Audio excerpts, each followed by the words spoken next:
থাইল্যান্ডে টানা ভারী বর্ষণের ফলে সৃষ্ট ভয়াবহ বন্যা পরিস্থিতি ক্রমেই অবনতি ঘটছে। এতে এখন পর্যন্ত ৩৩ জনের মৃত্যুর খবর পাওয়া গেছে। ঘরবাড়ি, হোটেল এবং দোকানপাটে আটকে থাকা মানুষদের উদ্ধারে কাজ করছে উদ্ধারকর্মী এবং সেনাবাহিনী। দিন দিন অবনতির দিকে যাচ্ছে থাইল্যান্ডের বন্যা পরিস্থিতি। থাইল্যান্ডের দক্ষিণাঞ্চলের ৯টি প্রদেশের অবস্থা ভয়াবহ। বন্যার সাথে ঘটছে ভূমিধসের ঘটনাও, বাড়ছে নিহতের সংখ্যা। থাইল্যান্ডের পাবলিক ব্রডকাস্টিং সার্ভিসের প্রচারিত ফুটেজে দেখা যায় প্রবল বৃষ্টির মধ্যে উদ্ধারকারীরা শিশু ও বৃদ্ধদের উদ্ধার করছে। ডুবে গেছে বহু ঘরবাড়ি, হাসপাতাল ও রাস্তার ধারে থাকা গাড়ি। দক্ষিণ থাইল্যান্ডের হাট ইয়াই শহরের অবস্থা সবচেয়ে ভয়াবহ। সেখানে হাসপাতাল ডুবে যাওয়ায় চিকিৎসাধীন ৬০০ রোগীর জন্য নেওয়া হচ্ছে জরুরি ব্যবস্থা। অসুস্থদের সরিয়ে নিতে ব্যবহার করা হচ্ছে হেলিকপ্টার।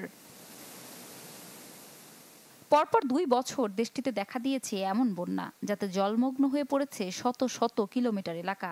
বন্যার পানিতে ভাসছে প্রতিবেশী দেশ মালয়েশিয়ার ৮টি অঞ্চলও।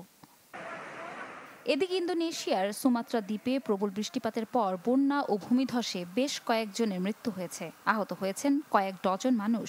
এখনো নিখোঁজ বহু মানুষ। বেশ কয়েকদিন ধরে চরম বিপর্যস্ত উত্তর সুমাত্রার আবহাওয়া পরিস্থিতি। ভারী বৃষ্টি ও বন্যায় ধ্বংস হয়ে গেছে বহু ঘরবাড়ি, বন্ধ আছে সড়ক যোগাযোগ ব্যবস্থাও। ইফশিতা জামান, চ্যানেল 24।